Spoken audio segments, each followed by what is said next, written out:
Hi, and grand rising to anybody out there listening. It has been a pleasure as Lindsey Sharmyn to be here with Noble today on CFR Network, and especially a big shout out to all the audience people out there who are connected to us in heart. Thank you so much. CFR Network, CFR News. Good day, good night, all. Shalom, balance, niha, wassalam, all of the universal greetings. Trust everybody is well. We are rapidly approaching the end of the Gregorian year of 2022. So be diligent, everybody. Be happy, be merry. It is the season, apparently, quote unquote. I have some feminine energy with me today, as you can see, all the way across the pond. I have the one and only Lindsey Scharmyn. How are we, young lady? Very good. Happy to be here. Thank you for having me.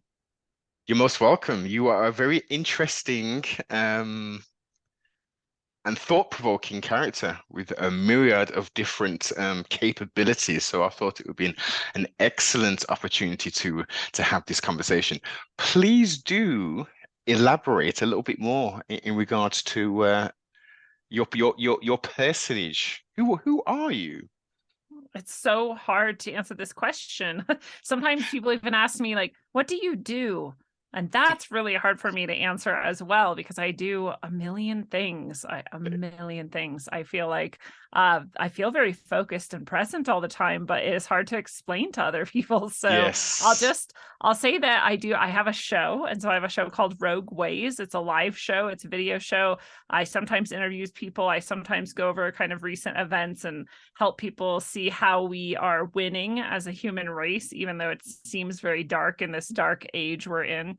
And then I sometimes do some spiritual stuff as well, because I'm also a spiritual healer and guide. And so I have another kind of sub show under Rogueways called Middle Path, where I focus on teaching and bringing spiritual aspects to light, especially aiming to cut through some of what I feel like is the new age loss of focus and and presence that kind of just gets, there's nothing really wrong with it, but I don't think it's always that helpful for people. I think a lot of people are far away from some of what the new age presents as, fact and the right and the best path. And so I try to make it a little bit more practical and down to earth for people. And I call that middle path for that reason. We're finding the middle path between extremes, right? Just as in the Buddhist precept. So I have that show as well. And the spiritual healing and spiritual guiding and teaching that I do one-on-one with people. I do some group work with people and classes with people. I do some shamanic healing. That's part of my tradition. I do some channeling through of people's guides and allies. They're higher level beings that are coming to interact with them. I also channel writing. And so I have my own guides and allies that I channel through their messages for everybody.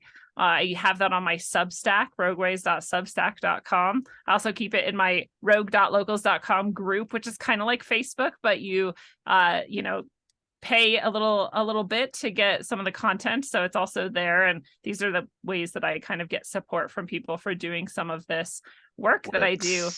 Indeed. And I could go on, but Yes. there's the bulk of it.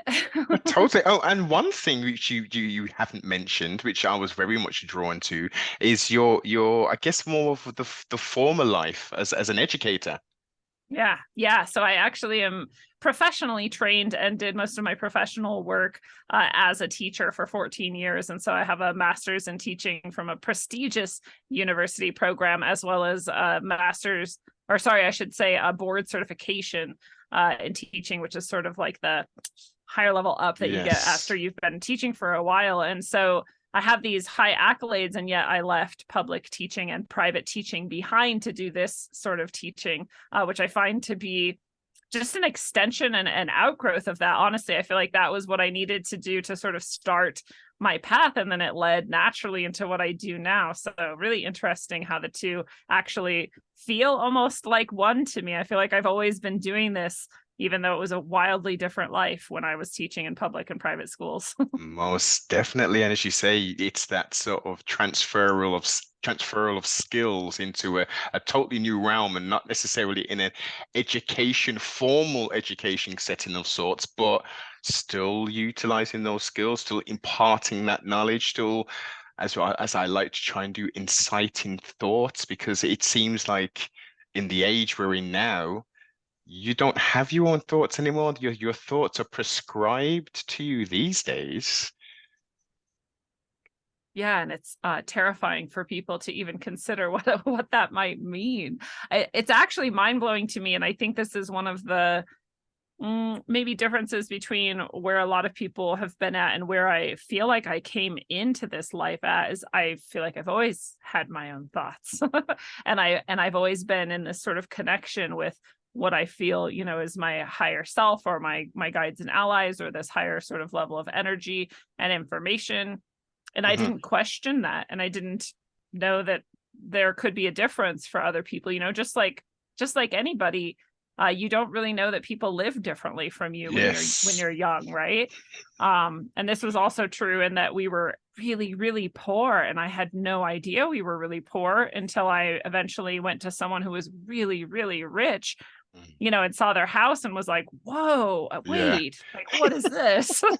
Right. So we do that. We have no idea that people are different from us until we kind of encounter that. And so I just kind of thought that was all very normal, and didn't think it was weird at all. And I think some people thought I was a little weird because I'd sometimes know things I probably shouldn't have known or wasn't supposed to, or just understood things that maybe were supposed to be beyond me. You know, so I kind of remember feeling that a lot throughout my life. You know, being a little different than most others of sorts, a little special, should we say? Yes. And it's kind of like, you know, my friends who would eventually come out as gay or lesbian, and everybody, including me, would be like, well, duh. I mean, like, we all knew that, right? Like, that wasn't a surprise. I don't know who you thought that was a secret from, but definitely not us. It was kind of like that, you know. I remember this specific conversation I had with a few of my friends who I'd grown up with from a very young age. We lived in a small town, so everyone knows each other from birth to death. And you know, we were having lunch, and I was saying something about, like, you know, I really feel actually like I'm like supposed to, and this was like really hard for me to admit and say out loud, right? But I really feel like I'm supposed to, like, I don't know, like maybe spiritually, like, guide people or heal them or something. And I was like shaking, and these are like my best friends, like I could trust them with anything, but I was like so scared to say this out loud. And they both looked at me with that exact same, like, duh, what, you didn't know that? Like, we knew that. And I was just shocked. I was like, how did you know? And they're like, you've always been like this. Yes. Not surprising at all. It's having those external confirmation of sorts, and those external eyes seeing, and you're just doing it. You're just in the motion. You're just in the flow state, just doing it. And it doesn't seem to you that it's apparent to everybody else. But, you know, inquiring minds and eyes, especially with a lot of exposure, they're going to pick that up. You know, you're really caring, you're really giving. Of course, that sounds perfect. Yes. Yeah.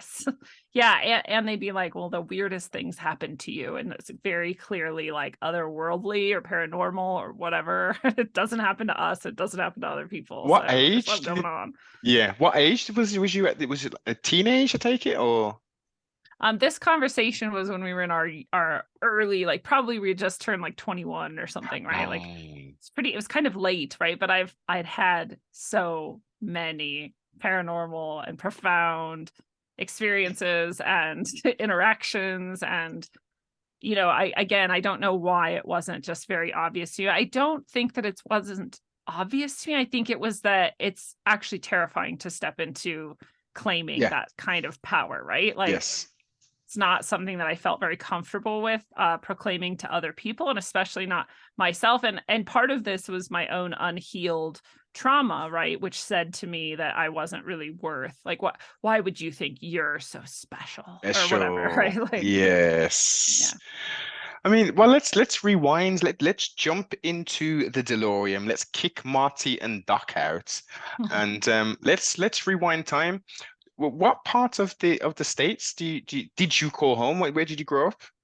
I grew up in the Pacific Northwest, so in northwestern Washington state, way over on the Pacific side, and currently living in Colorado, but that's only been for a handful of years. So most of my life was spent centered around that region. As soon as I hear that, I just picture, and you're saying a small town, I'm just picturing lots of woods and forests and stuff. Am I correct in that vision? Absolutely. Yep. So you had access to so much nature and all that. How was it, what was that like sort of growing up? As you say, I mean, outside of the rich versus poor, dichotomy, just being sort of there in with nature and stuff. What was that like? That's kind of all there was. I mean, literally, that's all we did was nature. So I would, even when I was, 5 and 6 and 7, we would ride our bikes down to the beach and just hang out on the beach and the sand and, woods and bluffs and all kinds of fun stuff. And we went to lakes and swam in them frequently. There was forest everywhere. Even when I got older and we were teenagers, and you would think you kind of like, too cool for that, or whatever, we would have our parties in the woods because that was the only safe place away from the adults. The adults, yes. Yeah, so we were always in nature. It was just there. I just took it for granted. Eventually, when I had to go live in cities to, get degrees and do other things, I hated it. I was like, what is this garbage? Now, did you notice, because some people are quite sort of sensitive, especially growing up in a more sort of rural background, and they come to a city, they can feel the electromagnet, that intense sort of humming. Sometimes people can be nauseous and all that kind of stuff. Did you experience anything like that? I definitely was overwhelmed by it and couldn't understand how other people just didn't even care. It was just overwhelming for me, and constant noise pollution, constant light pollution, constant like other people nearby pollution, just very overwhelming. So in a way, really good training, right? To be able to really protect my energy bubble and separate out from what isn't me, and find also that way to get still in touch with nature even when you're in the midst of a city, and take time to go out and reconnect with that and not let the city be everything all day every day. Totally. And it could be as simple as just going to the park, taking your shoes off and your socks, and just grounding oneself in the grass and the soil. There's nothing better than doing that. Yes. Maybe is better as like laying on the ground, but yes, touching the ground is very important. I would like throw out a blanket and just lay there and be like, oh yeah. I wouldn't even use the blanket except like city dog pee you can't really trust it. And how the system has us, especially within America, it's not necessarily, it is dog eat dog, but you're so focused and you're so driven. You have to work 48 hours to 50 hours a week, ridiculous amount of hours. Some people are doing 2 jobs, 3 jobs.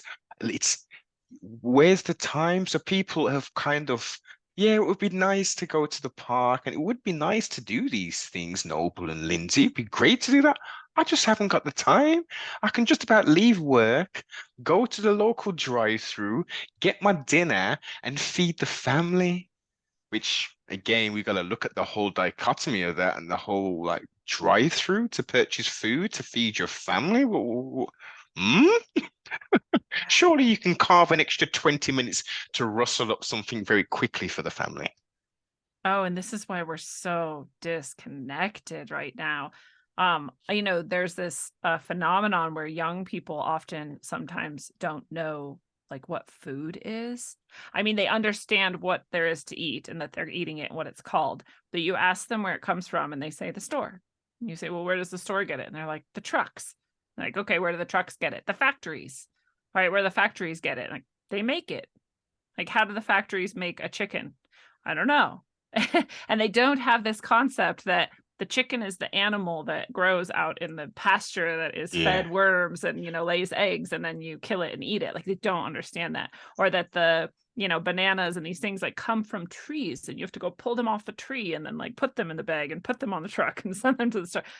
Don't have this concept. And That was not true not that long ago. Enough people had gardens or lived near farms or just Yeah. new farmers or something, like they had the understanding. Still, there's kids now that are so disconnected from it, they literally don't understand what we're talking about. We have to teach them this. Yeah. And That how blew my about mind. how about identification of animals? Like, okay, you're eating a burger now, little Jamie. Show me. I'm going to show you three pictures of a piggy pig, a chicken, and a cow. Show me the what you're actually eating, and they'll look and they'll point to the chicken. Everything's Yeah, chicken. Everything's everything's chicken. chicken.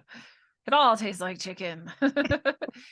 Yeah, it's really sad, and it's interesting too, because an element of this is almost like some of the stuff that we try to hide from kids, like, oh, well, we don't want them to know. I had my friends come over once and I was talking about, oh, we want to get rabbits and raise them and possibly process them and eat them. And they were like, oh, stop talking about it. The kids are here. And I'm like, is that so bad to talk about in front of kids? Like I'm not trying to judge. I'm just saying, like, I didn't even have an understanding that this might be something you'd want to hide from a child.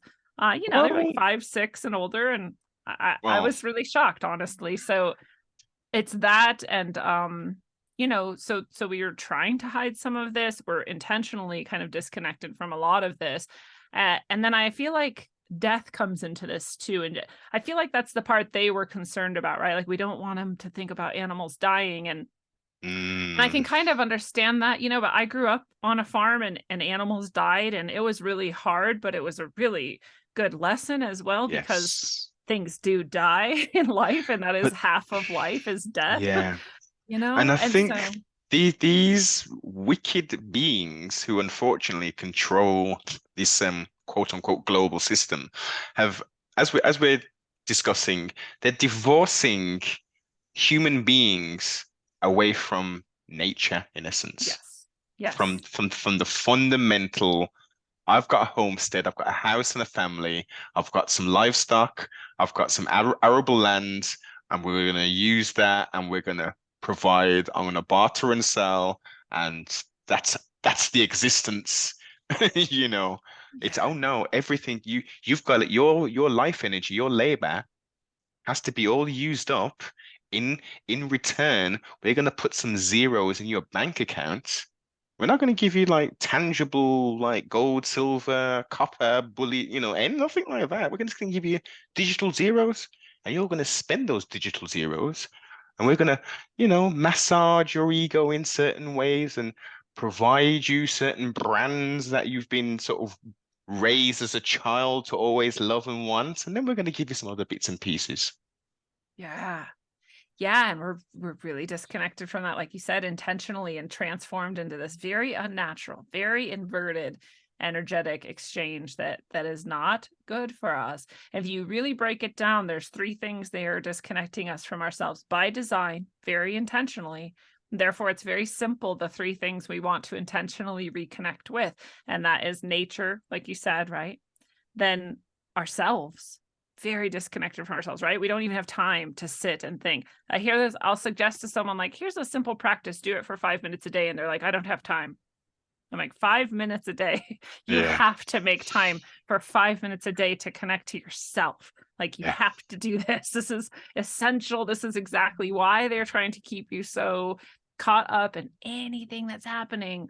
yes, So nature, yourself, and then each other, right? I really, really would rather have you more interested in, I don't know, Kanye West or something than your neighbor, right? And that's why everything is able to be so broken down and controlled, right? It wouldn't be able to yes. be if we kept those connections to nature, to ourselves, and to each other.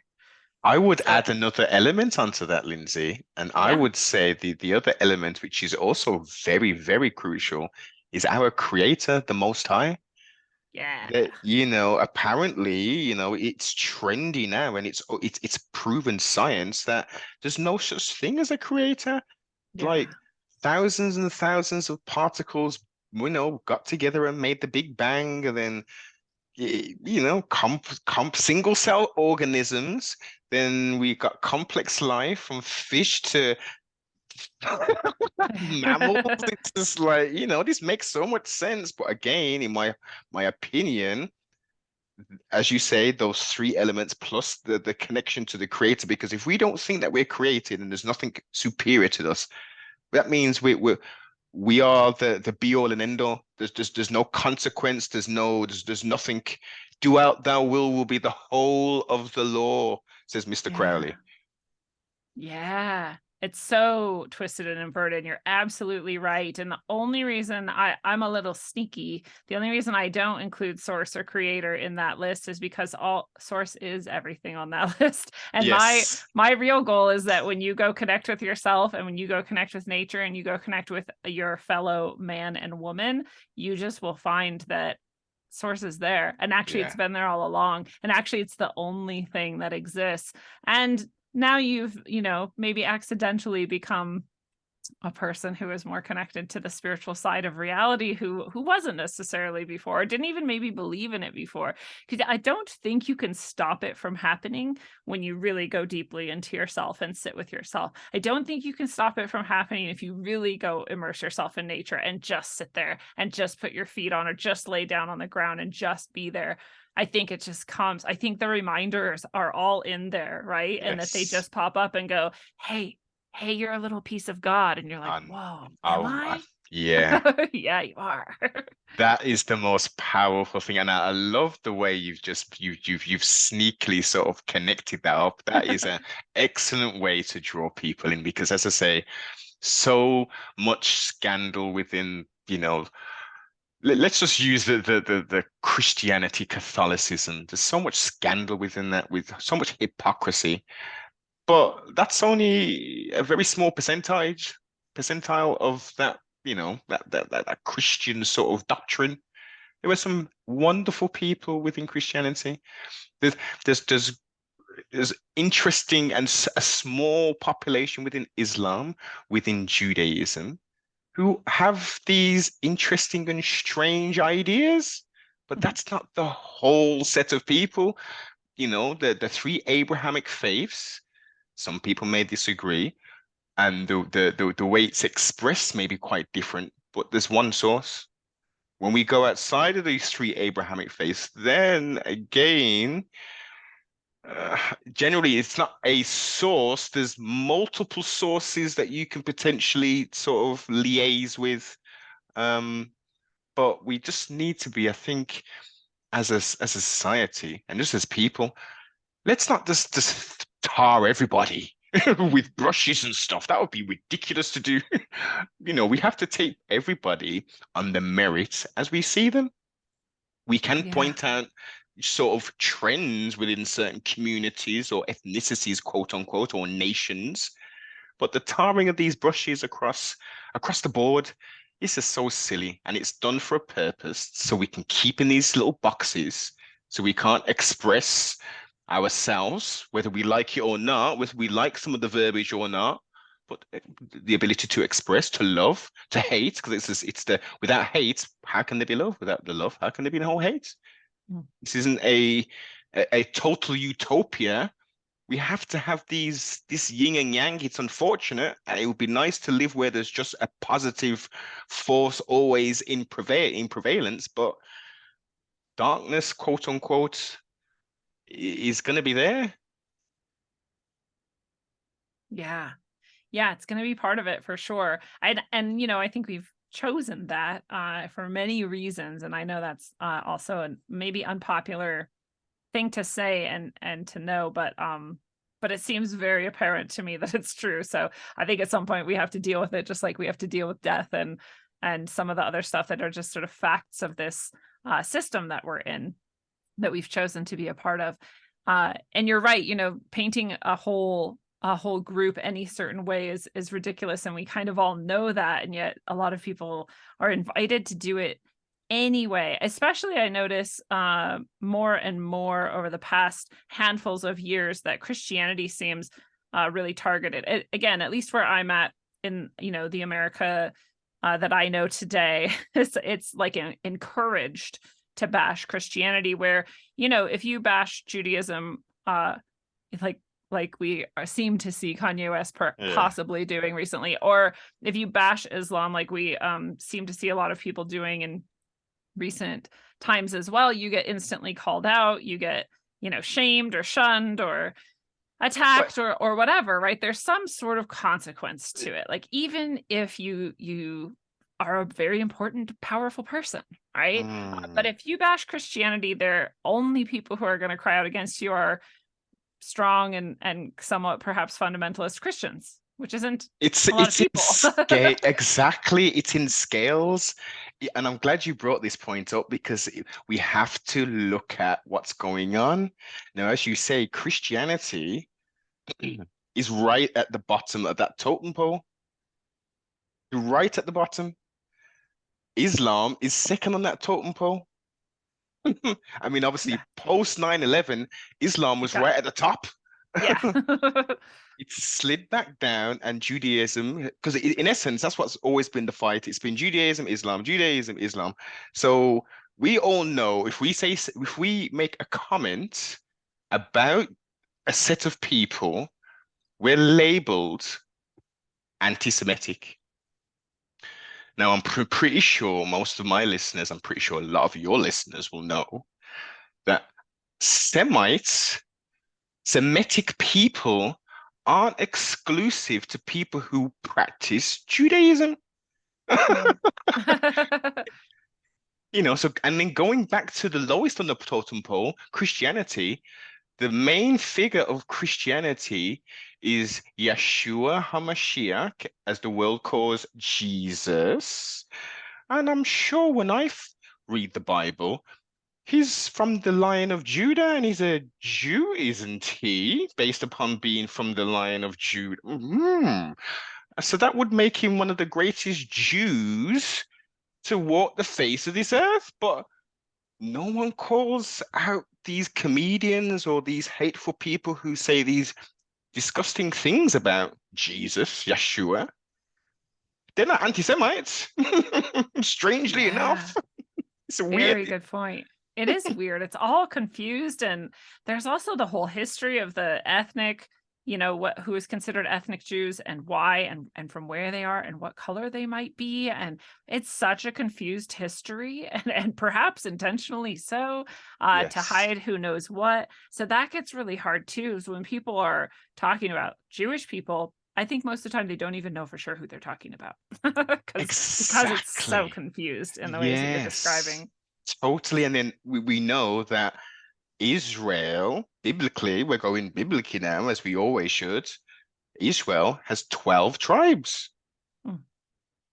And, they're supposed to have been, turned away from the Most High and started worshipping idols and wanting kings and stuff. So their punishment was to be put on slave ships and to be scattered all across the world and to be bondmen and women and all that kind of stuff. So I'm looking historically. Who did that happen to? Sent on ships, yeah. So it's very confusing, and since we're talking about it, and we're talking about Kanye West, who goes by the name of Ye now, Y-E, it's very interesting. I think it is a huge marketing ploy. A huge marketing ploy. I mean, he went on Alex Jones. This is the one that tipped the scale for me. That Alex Jones thing was, it was a show, should we say? Yes. Yeah. Definitely a performance. A major performance. And then the Balenciago, coincidentally, we've got all this stuff about, Balenciago and the sadomasochism and the children. And then he's obviously got big ties with them and links. And it's like, if you start to just rub not even scratch the surface, rub at the surface, or even just flick to another page, and you think, oh, well, that's a bit contradictory, isn't it?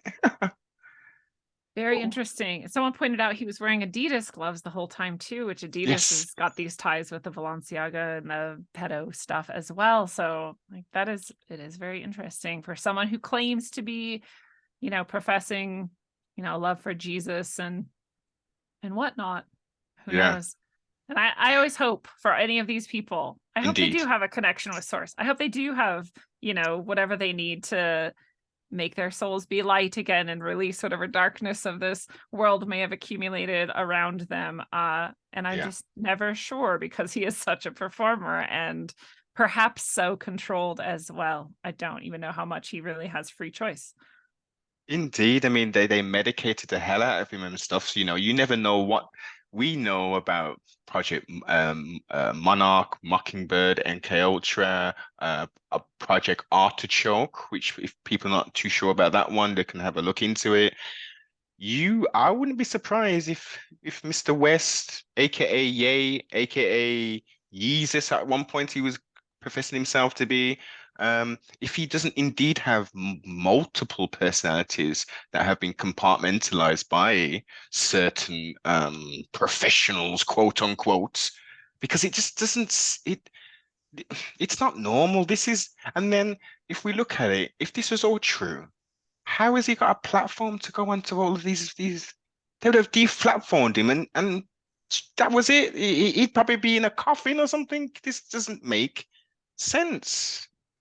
Yeah, we see that they can easily seemingly take out anyone they want, honestly. So why not him if he were actually exposing, the Pasternak handler character and he had all these, what was his name? Harley, maybe Pasternak, his handler who had Yes, the mind control background, honestly. And exactly, I would just think if you were going to expose someone that high up as a handler and show who else they would be handling, because we can see who he personal trains, exactly.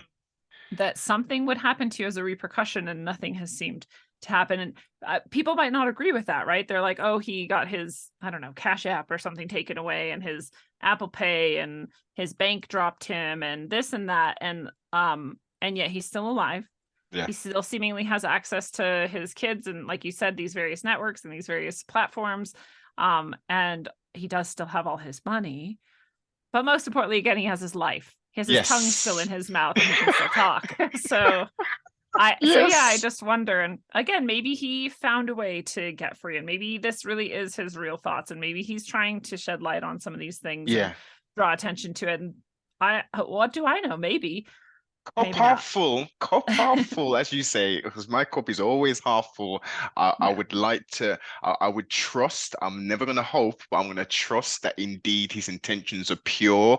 Maybe he's just eccentric with it and he's just been a bit extra, as we say.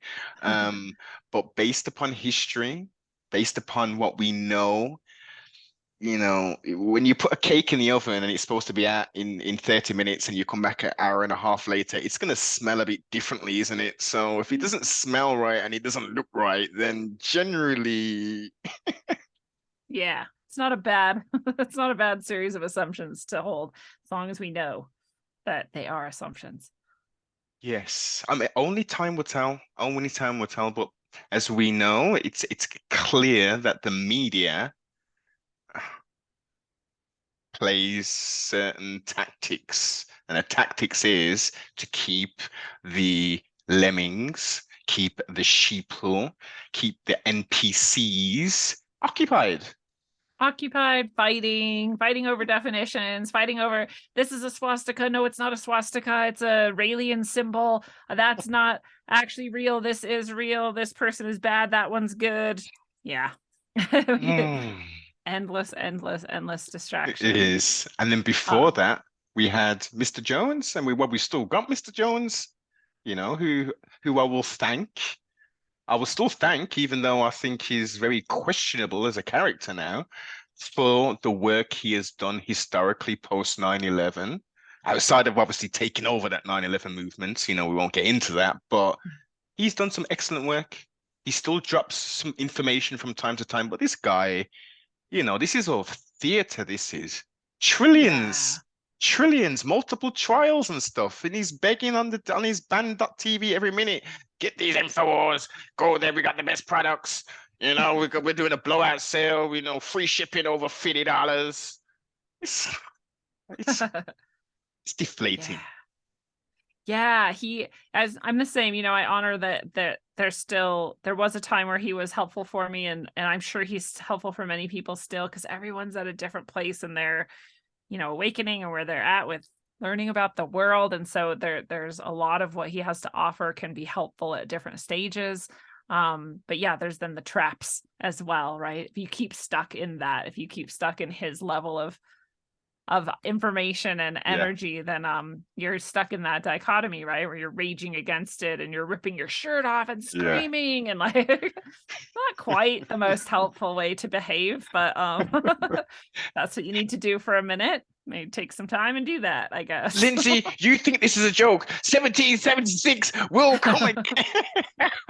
Well, this is what I was just writing about the other day on my Substack, was this black-pilled ideology, which I feel like he's kind of perhaps sort of represents the black pill. And you're familiar with the black pill idea, right? Yes. Please Yeah. elaborate for the listeners. Please elaborate for the listeners.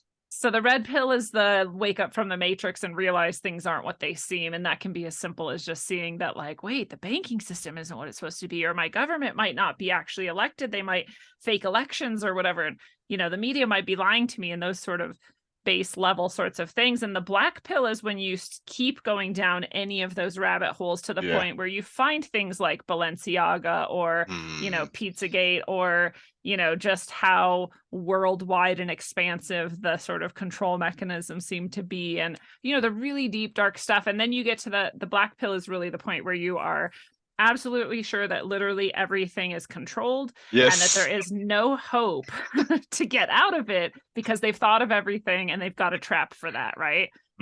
So you look at everything with doubt, everything with scorn. You look at everyone who's waking up with this, like, oh, you just wait and see, you'll get black pill eventually. Like, you don't even know yet. That's the black pill. I feel like Alex Jones is kind of black pill centered, right? Where he's like, they're all this, it's all hopeful, it's all bad, and like, everybody freak out and be really angry. And the black pill is a very negative place to be. And, yes. It's very hopeless, it's very dark, and I feel like it is a developmental stage of awakening. Oh yes. Right? I was just going to say the same thing. At one point, I mean, I arose in 2002 post 9/11, as many people did. That was for many people I speak to and my sort of age, that was the tipping point. So I think it got to maybe 2000, pre-2012, when, the shift and the energies and all that stuff, the Mayan end calendar, long count calendar and all that stuff. I got to maybe 2009, 10, and I was black-pilled. I was like, forget it. Like, I'll wait until 2012 comes and, we'll see if anything changes. But like, this is just crazy. All the research I'm doing, the pedophilia links and all of this, the modeling agencies, everywhere I'm turning, it brings you straight back to a few group of people and a few weird stuff that they're into. And it's like, this all can't be just coincidence. Why are all these people linked? Like, and then you get a bit past that. So, well, I don't know how I got past it. I think I took a break. That's what I did. I took a break for a bit. And then I think, here we go. I think I remember what it was. I took a break, and then I thought, I'm going to start my research again back in religion, and I'm going to start with the Bible. So then this is the white pill that comes after. If you go through the black pill, you'll get to the white pill, and it's always some sort of spirituality pulls you back into like, no, this isn't hopeless. Despite that, this is part of the black pill hopelessness, is you kind of also see that it goes back maybe thousands or more years, and you're like, wait a second, how long have we been doing this? Like, but you go through it, you find the white pill, and you go, oh, the human spirit's still alive, though. Nature's still alive. Source, God, energy, it's all still here, actually. And I'm still connected to it. Nothing is lost. Nothing is hopeless. And this is the white pill.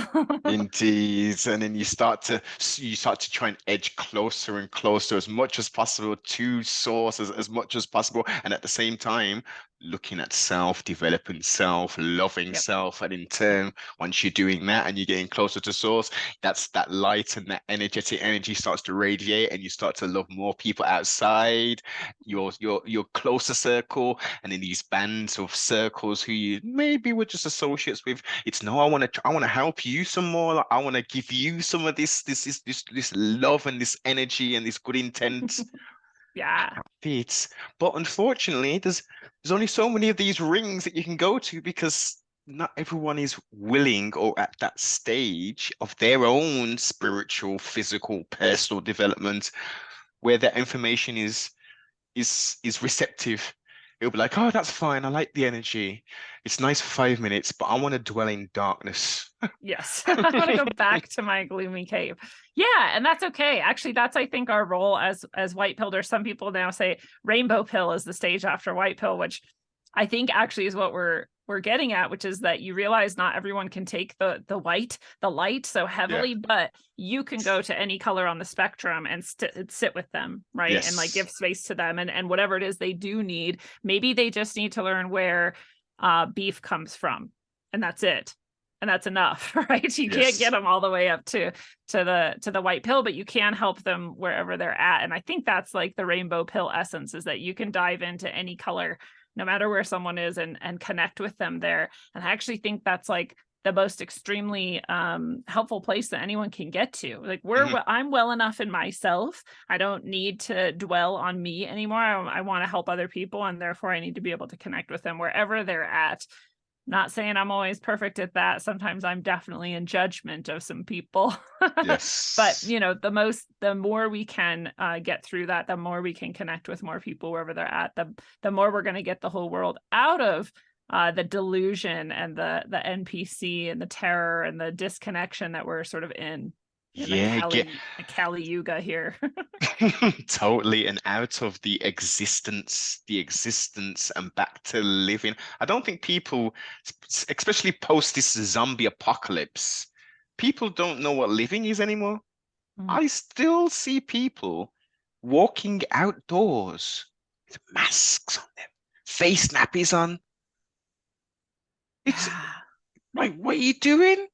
It's terrifying. It's terrifying, because you just think, like, what is the mindset that's going on that causes you to continue to mask yourself or wear gloves in order to go out in the world? And I have this friend that from the very beginning, she was like, this is the one question you have to ask people if you get to ask them anything. When are you going to take it off? Yeah. How will you know? When is the moment that it becomes safe again to live? Right? And the question will definitely disrupt whatever's going on, because they've never considered it.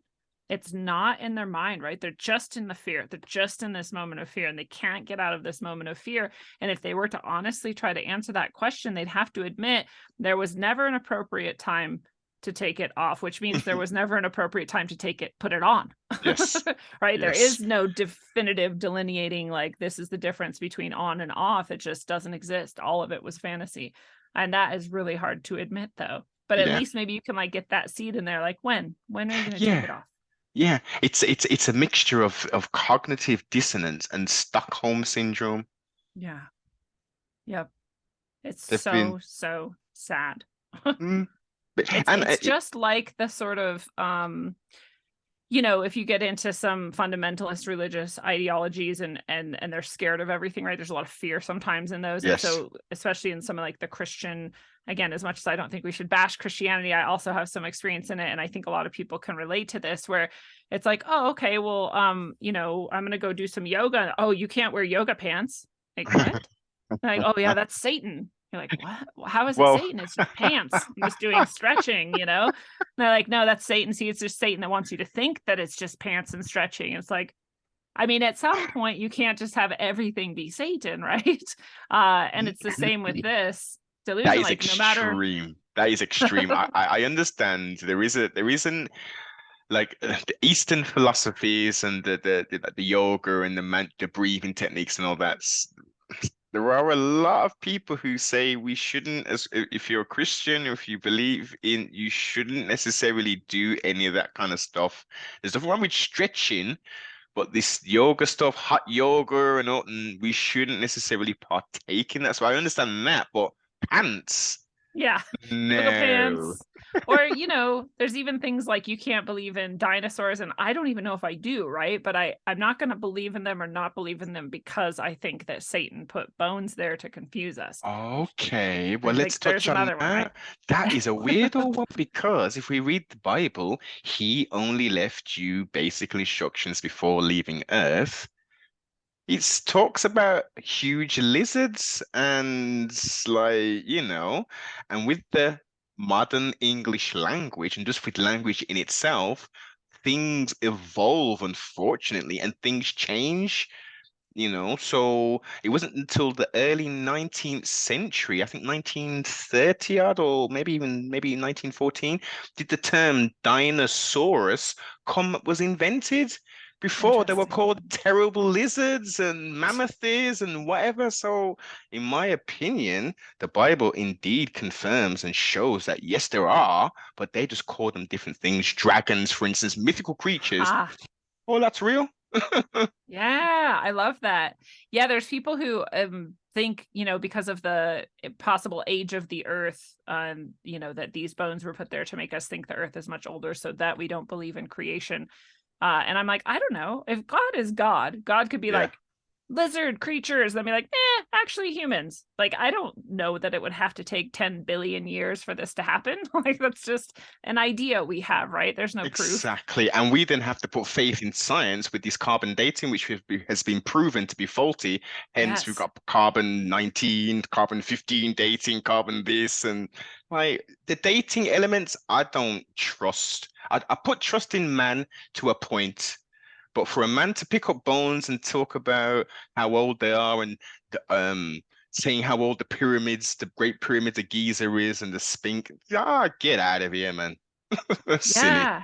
Even when we're doing like the layers, I know they're saying like, oh, but when it's in a geological layer and that geological layer is this old because of I've even heard arguments, that we don't really understand what sorts of perhaps like cosmic or massive impacts or energy Yeah. shifts happened in the universe that would have like liquefied rock even or something. Like there's just things we wouldn't understand. So we would think, oh, this would have taken this long to form, but Yes. maybe it happened in an instant. So Hmm. yeah, I'm with you. I really don't trust our I like it. I like that we think and ask questions and try to measure and try to figure things out. We were given logic for a reason. I like to think and use Yes. those tools, but I wouldn't ever just assume that we know a thing, Um, but I also wouldn't just blame anything that doesn't fit my preconceived idea of what's going on Satan, right? Mm. Or on COVID or on anything, right? I would just say like, I don't know, maybe it's this. I'll try to find out. I'll try to use all my senses and my connection to God, and Yes. and I'll try to just see what feels best to me and what seems true to me. Um, that seems like the way to go, right? I call that Totally. gnosis. Yes. Having the eyes to see and the ears to hear. Hmm. Um, it's it's a beautiful world that we're living in. It's also a very scary world, depending on where you are spiritually and mentally.